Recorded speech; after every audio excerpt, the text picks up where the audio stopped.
अब बच्चों, आज हम कक्षा 6ठी का पाठ 2 के भोजन के घटक के अभ्यास के प्रश्नोत्तर करते हैं।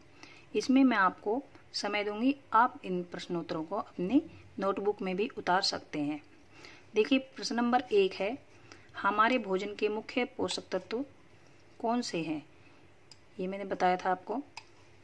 नंबर 1 कार्बोहाइड्रेट, ये उत्तर है।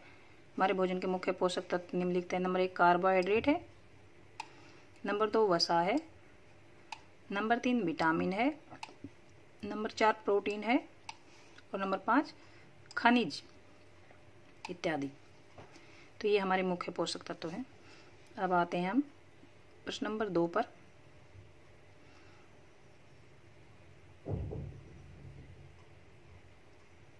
निम्नलिखित के नाम लिखिए। ये क्या है? पोषक जो मुख्य रूप से हमारे शरीर को ऊर्जा देते हैं। बताइए कौन कौन से हैं? कार्बोहाइड्रेट और वसा। पोषक जो हमारे शरीर की वृद्धि और अनुरक्षण के लिए आवश्यक है, ये है प्रोटीन। और ये है नंबर 3 वह विटामिन जो हमारी अच्छी दृष्टि के लिए आवश्यक है। कौन सा है?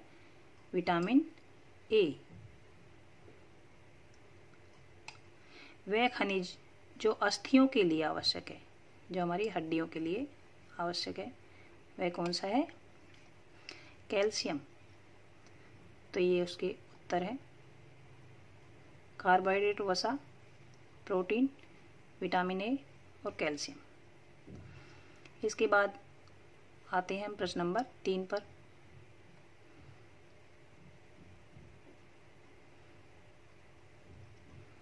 ऐसे पदार्थों के नाम लिखिए जिनमें निम्न पोषक प्रचुर मात्रा में उपलब्ध होते हैं।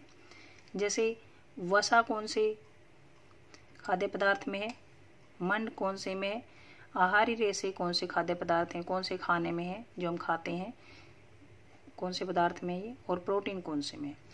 तो देखिए, वसा किस किस में होता है? घी और दूध में, चिकनी चीज़ों में।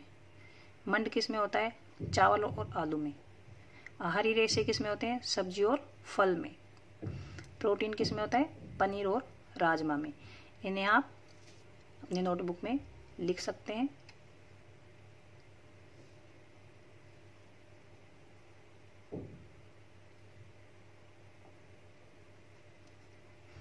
अब आते हैं प्रश्न नंबर 4 पर। यह है प्रश्न नंबर 4। इनमें सही कथन को अंकित कीजिए। केवल चावल खाने से हम अपने शरीर की पोषण आवश्यकताओं को पूरा कर सकते हैं। क्या ये ठीक है? केवल चावल खाने से ही हमारा शरीर जो है उसका पोषण हो जाता है? नहीं, हमें सारे पोषक तत्व खाने चाहिए।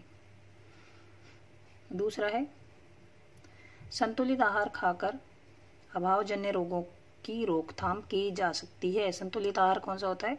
जिसमें सभी पोषक तत्व हों। अभावजन्य रोग कौन से होते हैं? जो पोषक तत्वों की कमी से जो रोग होते हैं। तो संतुलित आहार खाकर हम अभावजन्य रोगों की रोकथाम कर सकते हैं। तो ये बिल्कुल सही है। उसके बाद आते हैं शरीर के लिए, ये तीसरा है गय। शरीर के लिए संतुलित आहार में नाना प्रकार के खाद्य पदार्थ होने चाहिए। क्या ये सही है? नाना प्रकार के मतलब कई प्रकार के खाद्य पदार्थ होने चाहिए संतुलित आहार में। ठीक है ये, क्योंकि कई प्रकार के खाद्य पदार्थ होंगे तो उनमें से हमें कई तरह के पोषक तत्व प्राप्त होंगे। उसके बाद है, शरीर को सभी पोषक तत्व उपलब्ध कराने के लिए केवल मांस पर्याप्त है। केवल मांस खाने से सभी पोषक तत्व हमें प्राप्त हो जाएंगे। क्या ये सही है? नहीं, ये बिल्कुल गलत है। तो ये इनके आंसर दे रखे हैं उत्तर। ये भी आप, पहले का गलत है, दूसरे का सही है, तीसरे का सही है और घ का भी गलत है। अब आते हैं हम 5 पर। प्रश्न नंबर 5 पर आते हैं। रिक्त स्थानों की पूर्ति कीजिए। खाली स्थान है उन्हें भरना है, एक स्थान पूर्ति कीजिए। ये अब कै है, जो खाली स्थान कै में क्या भरना है? डैश विटामिन डी के अभाव से होता है। विटामिन डी के अभाव से कौन सा रोग होता है? ये होता है रिकेटस। रिकेटस, जिसमें अस्थियां जो है वो टेढ़ी हो जाती हैं। अब ये ख है, डैश की कमी से बेरी बेरी नामक रोग होता है। तो मैंने बताया था बी से शुरू होता है बेरी बेरी, और बी से ही विटामिन बी शुरू होता है। ये है विटामिन बी, तो विटामिन बी की कमी से। विटामिन सी के अभाव से कौन सा रोग होता है? ये भी मैंने बताया था, सी से ही शुरू होता है वो, स्कर्वी। इसमें आएगा स्कर्वी। और घ है, हमारे भोजन में डैश के अभाव से रतौंधी होती है, जो हमें दिखाई नहीं देता। बताओ कौन से? ये विटामिन ए की कमी से हमें रतौंधी होती है।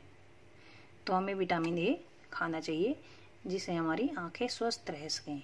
ये देखिए, ये उत्तर दे रखे हैं,